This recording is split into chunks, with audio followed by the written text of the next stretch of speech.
स्वागत एक बार फिर से आपका दस्तक में, आपके साथ मैं हूं सईद अंसारी। बस अब से थोड़ी देर पहले UNHRC यानी कि संयुक्त राष्ट्र मानवाधिकार परिषद से रूस को सस्पेंड कर दिया गया। भारत ने वोटिंग में हिस्सा नहीं लिया और इतने बड़े मंच से रूस को सस्पेंड करके अमेरिका और उसके दोस्तों ने पुतिन को एक बड़ा झटका दिया।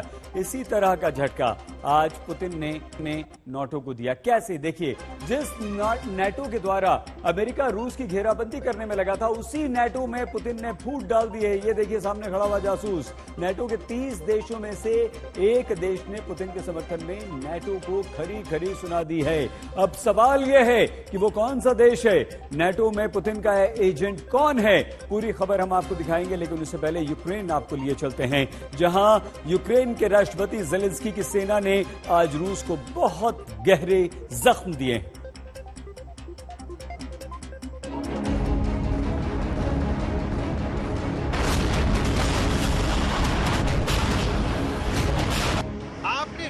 अक्सर इस तरह से खतरनाक मिसाइलें लॉन्च करते देखा होगा।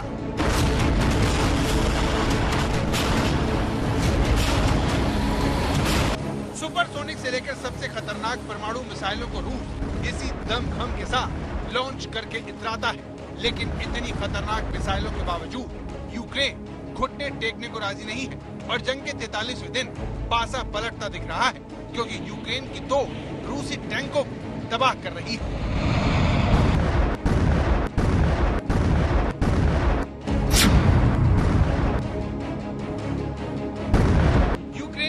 का ये पलटवार पुतिन को हैरत से भर रहा है, क्योंकि यूक्रेन में रूस की सेना को ज़ेलेंस्की के लड़ाके चुन चुन कर मार रहे हैं।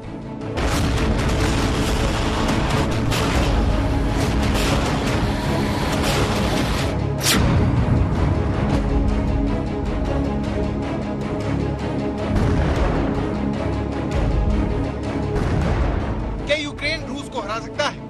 जंग जब शुरू हुई थी तब ये सवाल ही बेमानी था, लेकिन 43 दिन बाद इस सवाल पर किसी को हैरानी नहीं होती, क्योंकि यूक्रेन ने रूस के खिलाफ अब मिसाइलों का मुंह ही खोल दिया है।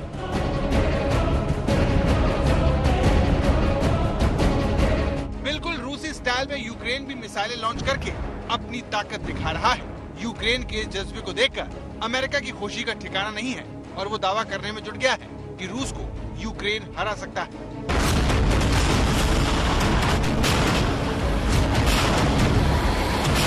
And as for your question about whether they can win or whether we've given up on them winning or मैं मानता हूं कि यूक्रेन इस युद्ध को जीत सकता है। अब तक यूक्रेन ऐसा करने में सक्षम रहा है। पुतिन को इस युद्ध से कुछ भी सामरिक उद्देश्य हासिल नहीं हुआ। न रूस कीव पर कब्जा कर सका और न सरकार को गिरा सका। objectives inside Ukraine. He didn't take Kyiv. He didn't topple the government.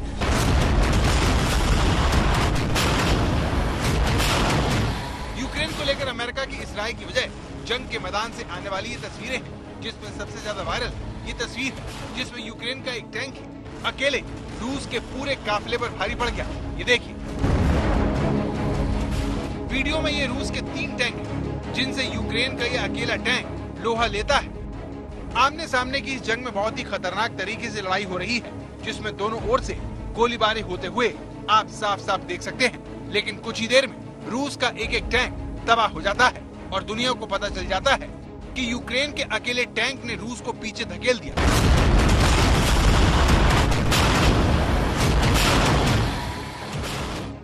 अब यूक्रेनी एंटी टैंक मिसाइल का कमाल देखिए, जिसके एक वार में रूसी टैंक को पाताल में पहुंचा दिया। इस तस्वीर को देखकर किसी को यकीन नहीं होगा कि ये रूसी टैंक जमीन पर चलते चलते इस तरह धंस गया।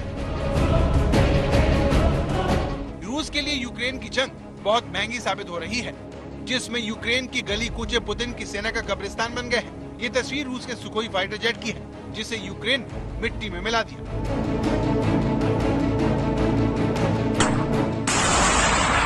रूस के आगे यूक्रेन को शुरू से ही कमजोर माना जा रहा था। शायद इसीलिए पुतिन ने 4 दिनों में इस जंग को जीतने का दावा किया, जिसके लिए वो अब पछता रहे होंगे। लेकिन इन 43 दिनों में यूक्रेन के आत्मविश्वास में भारी उछाल आया है, जो रूस के खिलाफ हथियार मिलने पर जंग की सूरत बदलने का दावा करता हुआ फिर रहा है। हमारा एजेंडा एकदम साफ है। सिर्फ 3 चीजें हमारे दिमाग में हैं: हथियार, हथियार और हथियार। यूक्रेन युद्ध में रूस के 20,000 के करीब सैनिक मारे जा चुके हैं। ये एक बड़ा आंकड़ा है जो रूस के लिए किसी बड़े झटके से कम नहीं है, क्योंकि अभी तक यूक्रेन को दुनिया भर से हल्के हथियारी मदद के तौर पर मिल रहे हैं। चेक रिपब्लिक ने पहली बार T-72 टैंक की खेप यूक्रेन को पहुंचाई है, जो इस लड़ाई के नतीजे बदलने की ताकत रखती है, क्योंकि इससे अमेरिका जैसे देशों पर यूक्रेन की खुलकर मदद करने का दबाव बढ़ेगा, जो अभी फिलहाल यूक्रेन की जाबाजी की तारीफ करके ही अपना काम चला रहे हैं। यूक्रेनी नागरिकों की बहादुरी और लड़ने की भावना को सलाम है।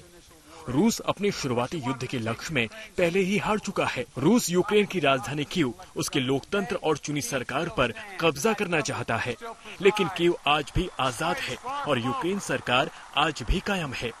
ये जंग अभी खत्म नहीं हुई है, ये युद्ध लंबे समय तक चल सकता है।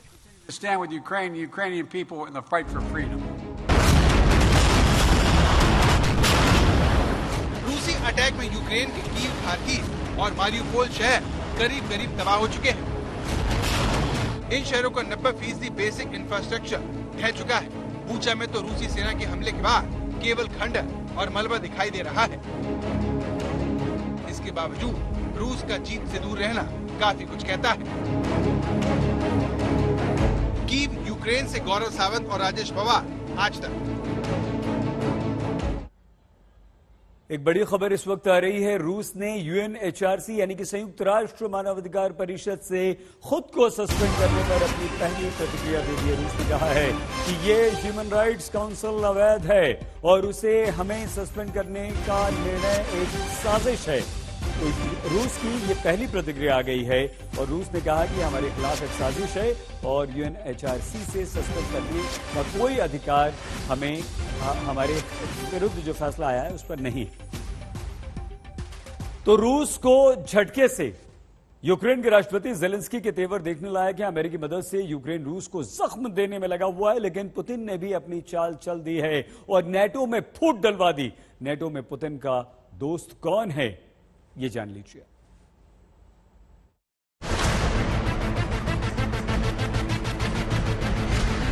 चौबीस मार्च 2022 ब्रुसेल्स में नाटो सदस्य यूक्रेन पर रूस के हमले के ठीक एक महीने बाद मिलते हैं।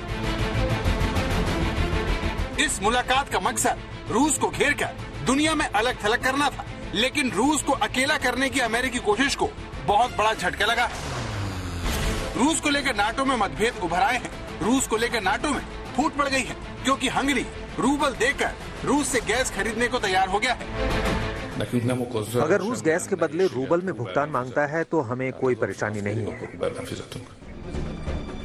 हंगरी का ये बयान तब आया है जब अमेरिका भारत को तेल खरीदने पर धमका रहा है, लेकिन नाटो के ही सदस्य ने उसकी बात मानने से इनकार कर दिया है, जिससे रूस के खिलाफ प्रतिबंधों को लेकर यूरोपीय संघ और नाटो में दरार सामने आ गई है। रूस के खिलाफ यूक्रेन को उकसाने वाले यूरोपीय देश रूस की गैस पर पूरी तरह से निर्भर हैं। इसीलिए जब पुतिन ने यूरोप को चेतावनी दी थी कि अगर उसने रूबल में भुगतान नहीं किया तो वो गैस की सप्लाई बंद कर देंगे, पुतिन ने अमेरिकी प्रतिबंधों का जवाब देने के लिए रूबल में भुगतान करने का दांव चला था, जो अब कामयाब होता दिख रहा है।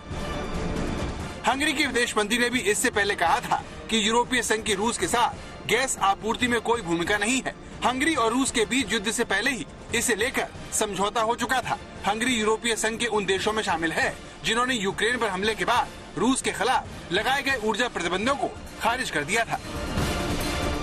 अमेरिका लगातार रूस से तेल खरीदने को लेकर भारत को चेतावनी दे रहा है। जो बाइडेन के शीर्ष सलाहकार ने तो भारत के साथ गठजोड़ करने पर लंबे समय तक भारी खामियाजा भुगतने की धमकी तक दे डाली थी। अमेरिकी राष्ट्रपति की प्रवक्ता ने भी चेताया कि भारत को रूस से तेल खरीदने को लेकर आगे नहीं बढ़ना चाहिए, ये भारत के हित में ठीक नहीं होगा। लेकिन भारतीय विदेश मंत्री ने इस प्रोपेगेंडा की पोल खोल कर रख दी। एक रिपोर्ट पढ़ रहा था कि यूरोपीय देशों ने मार्च महीने में फरवरी के मुकाबले रूस से 15% ज्यादा तेल और गैस खरीदी है। रूस के तेल और गैस के ज्यादातर बड़े खरीदार यूरोपीय देश हैं।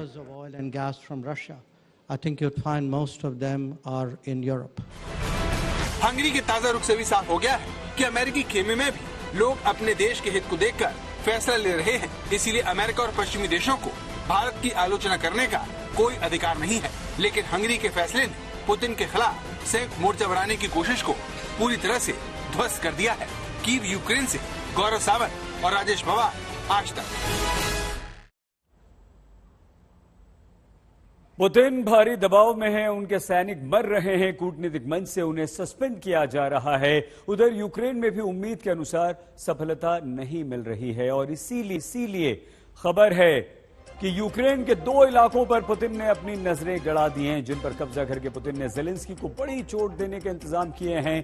अब देखिए यहां पर किस तरह से ये जो एक मिसाइल है, जेवलिन मिसाइल, ये जबरदस्त खतरनाक मिसाइल है और ये रूस के टैंक्स पर एकदम सटीक निशाना लगाती है। स्विच ब्लेड ड्रोन्स ये भी दिया है, मतलब अब यूक्रेन को जबरदस्त मदद दी जा रही है रूस के विरुद्ध और विदेशी हथियार मिल रहे हैं, मतलब रूस पर करारा वार किया जा रहा है और ब्रिटेन की तरफ से यहां पर और ड्रोन दिए गए हैं। ये जो ड्रोन है इसे कहा जाता है कैमिकाजी ड्रोन, जो बेहद खतरनाक है, यानी कि वो ये ड्रोन पता लगा लेते हैं और जर्मनी भी मदद कर रहा है। जर्मनी क्या मदद कर रहा है? जर्मनी ये देखिए यहां पर जो आप देख रहे हैं ये स्टिंगर मिसाइल है।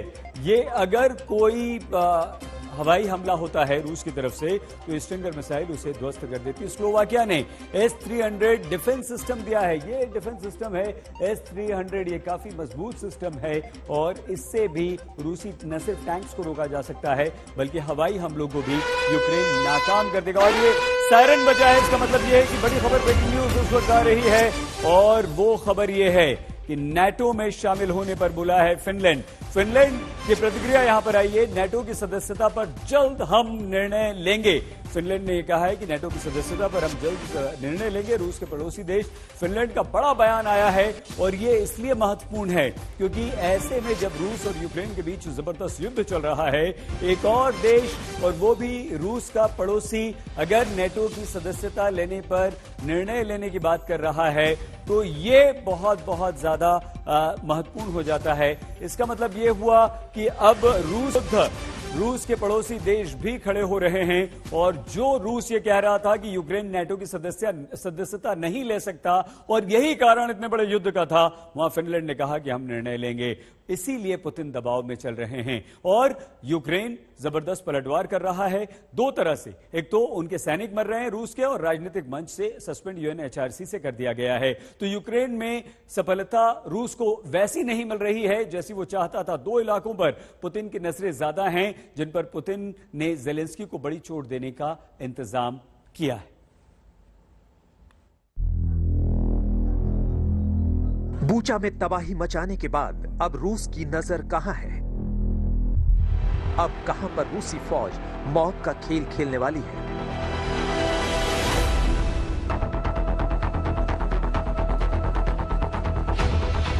यूक्रेन के वो 3 शहर कौन से हैं जहां यूक्रेन ने वॉर अलर्ट बजा दिया है? रूस भले ही कीव से चला गया लेकिन पुतिन की सेना खामोश नहीं बैठी है। बूचा के बाद जिस तरह से होस्टोमेल जैसे शहरों में रूस ने नरसंहार किया है, उसे देखते हुए यूक्रेन ने अपने 3 शहरों के लिए अल्टीमेटम जारी कर दिया है।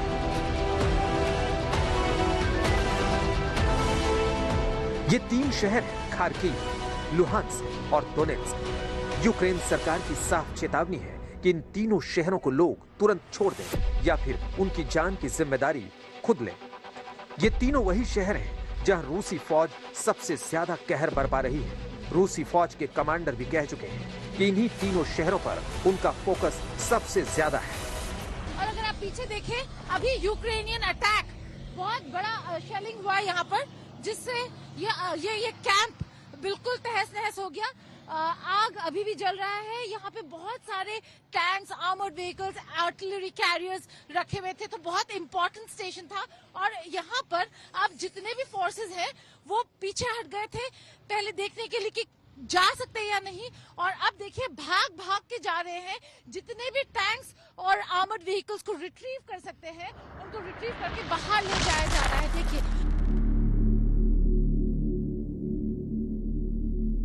यूक्रेन की सेना के मुताबिक रूस की सेनाओं का सारा ध्यान अब दोनेत्स्क और लुहांस्क क्षेत्र में पोपासना और रुबीझने शहरों पर कब्जा करने की है।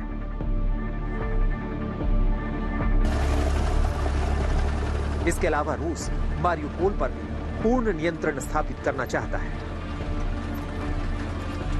डोनेट्स्क और लुहांस्क क्षेत्रफल के हिसाब से यूक्रेन के बड़े इलाके रहे हैं। डोनेट्स्क का क्षेत्रफल जहां 26,592 वर्ग किलोमीटर है, वहीं लुहांस्क का क्षेत्रफल 26,684 वर्ग किलोमीटर है। डोनेट्स्क में रहने वालों की आबादी करीब 41 लाख है, जबकि लुहांस्क की जनसंख्या करीब 21 लाख है।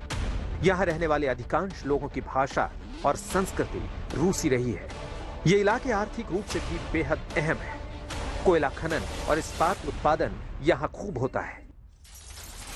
डोनेट्स्क और लुहांस्क रूस समर्थक अलगाववादियों के नियंत्रण में है और मॉस्को ने उन्हें स्वतंत्र देश के रूप में मान्यता दी है। इन पर फोकस करके रूस यूक्रेन को आर्थिक तौर पर बड़ा झटका देना चाहता है। गौरव सावंत, राजेश पवार और गीता मोहन के साथ आज तक ब्यूरो।